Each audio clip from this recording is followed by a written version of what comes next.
Hey, Ben here from Fit 50, back for the second episode of energy systems. This time we're going to look at the numbers and the best way to manipulate our energy systems to help us lose body fat.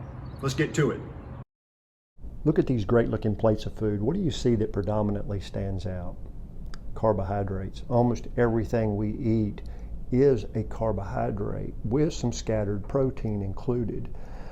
Grains, cereals, breads, fruits, vegetables, anything from a plant is considered a carbohydrate, which is basically a sugar, a chain of sugars, complex or simple. Why do we have so many carbohydrates on our plates? Because our bodies like carbohydrates. It's the fuel of choice. It's what our bodies want to burn.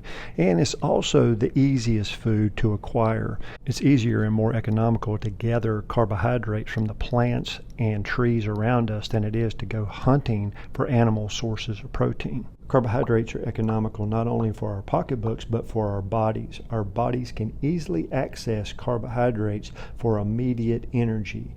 And therein lies the problem. Because our bodies prefer carbohydrates, they grab onto every single one they possibly can, and they try to put it into immediate use, into muscle for storage, just in case energy is required. But we don't move enough anymore in modern society to burn all the carbohydrates we have stored inside the muscle for energy. And where do all the excess carbohydrates go? They have to spill out of the muscle, and when they do, the body has to pick it up, and afraid not to have energy stored, they put it into fatty areas for long-term storage. And how do you reverse this process and get rid of body fat? You've got to work your muscles. You got to make them burn. You've got to exhaust all that stored carbohydrate that's in there and make the body pull the fat back into the muscle as reserve fuel. What are the factors in reducing stored sugar in the muscle?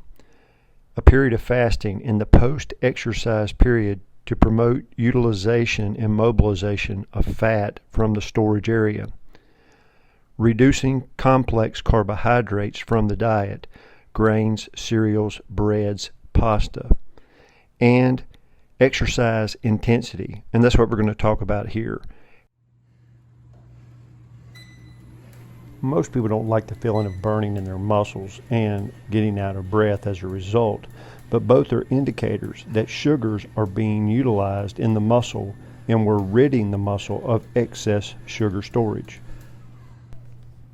And how do we gauge exercise intensity? Well, it depends on what you're doing in the workout and what your objectives are.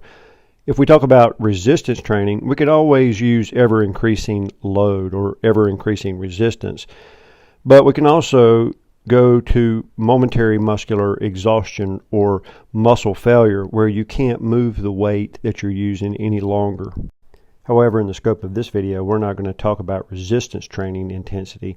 Instead, we're going to talk about using cardiovascular intensity to increase carbohydrate burn and how to best measure that carbohydrate burn. When people hear the term cardio, they think of some activity that lasts for more than 20 minutes in duration. That's great for your heart, not necessarily great for burning fat though. In Fit 50, we do something different. Because longer duration, low intensity exercise burns fat on the front burner on high heat, this shocks the fat, and on non-exercise days, it may try to protect itself against future loss. This is why Fit 50 advocates high-intensity muscle work and sprint-based cardio to burn carbohydrates on high heat and fat on low heat. And then on off days, fat doesn't feel as threatened, and it will contribute more of itself to energy needs while at rest.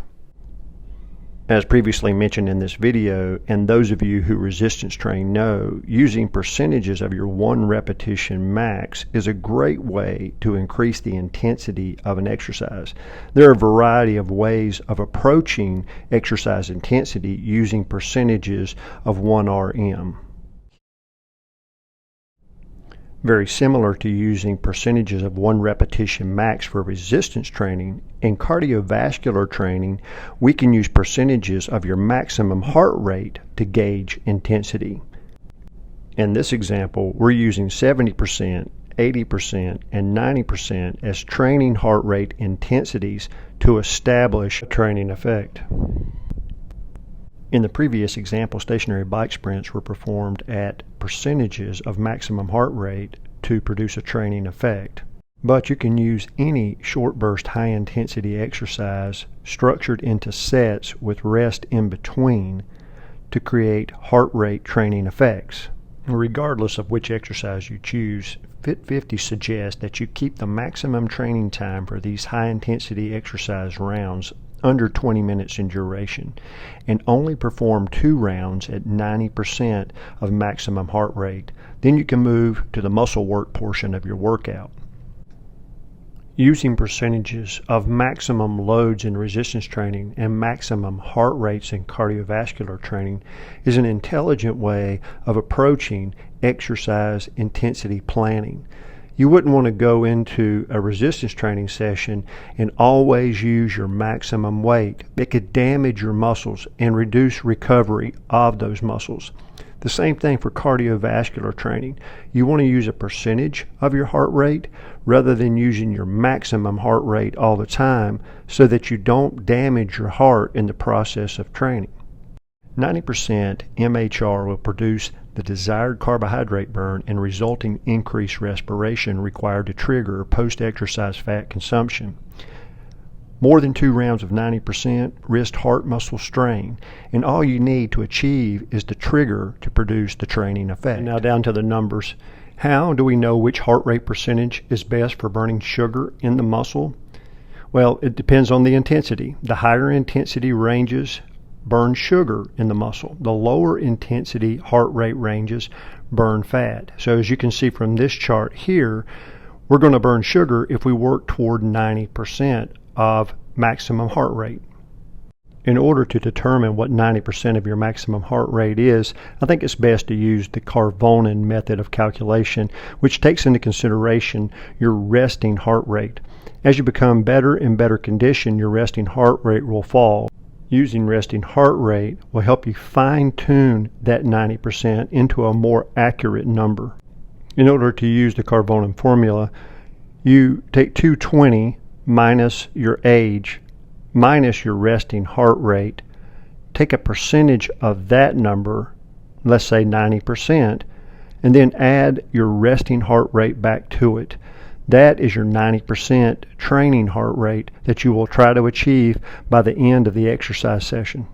It's been determined through long-term studies that women using the Carbonin method alone may estimate their training heart rates too high, putting undue stress on their hearts. Therefore, for women, it's best if they take their age and multiply it by 88% or 0.88 and then subtract that from 206 in order to establish their maximum heart rate or peak heart rate. Then use that maximum heart rate in the Carbonin method. This will establish a more accurate training heart rate for women. All right, and for those of you who hate math, I've included a calculator for you in the description below. And here's how it works. You can go in and put your age. I'm 59. Your resting heart rate by taking your heart rate first thing in the morning before you get out of bed. Just lay there and relax, and for 1 minute, get your heart rate. Mine's 52. Your gender, I'm a guy. And then your desired exercise intensity, we're going to go 90% at peak of the workout, and my training heart rate should be 150. If I was a female with the same values looking for 90%, female would be 144. And this number includes what we just talked about for determining peak heart rate for women. It sets the number a little bit lower to avoid any type of stress for females. And there's some information on this calculator, and you can read this here, and it basically describes the Carbonin method here, and it also describes women's peak or maximum heart rate calculations here. And there's a philosophy of training associated with Fit 50 here. I hope this is helpful to you.